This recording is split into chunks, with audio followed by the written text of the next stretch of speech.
What do you see as the major lever for us to pull or the major project in the next sort of 3 to 6 months? I think it's going to be having more and more brands. Like Mhm. when we look at it, ad spend results in about probably 20% of it's a 20% expense. But if we can start dropping that down and getting it to a 15% expense, we can drop down, getting it to a 10% expense. That's how the business is going to grow. Or you can go the other way. You can go, okay, well, I'm going to have 10% more bookings. I'm going to have 20% more bookings. As we kind of said, if you have 10% more bookings, you can close 10% more people, which is an extra $28,000 a week for us. But then the next set of problems is, and this is the big thing we discussed the other day, is it's like, do we actually want to grow? Yeah. If we decide that we're going to grow, we have to have 10% more staff to look after the people that we're bringing in.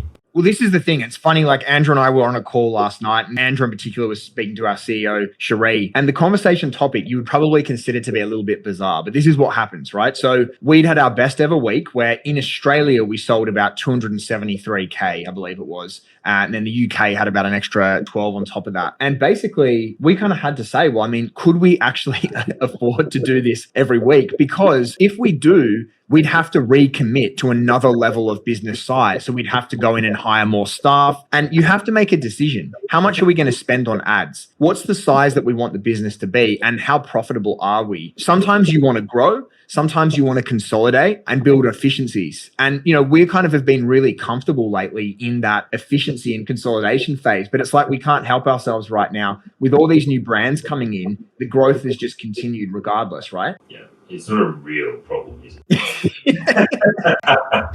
Yeah. We can't spend enough more money. We can't grow. It's the sort of thing, and this is what I love about business, just being able to make those decisions and really think logically about your next moves. It's like a problem that you're always trying to solve.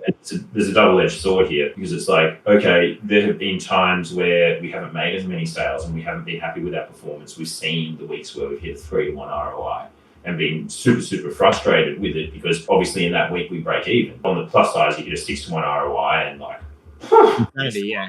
like we explode. I think it was our best result ever. I think our profit off it last week in terms of ad spend was like something like 140K. You want to make the most of that, right? Like, you know, logic says that we do that. Let's go again and go again and go again and just take that opportunity, because we don't know when the next cold cycle is going to come, when it's going to be tough, because business goes up in highs and lows, right? Yeah.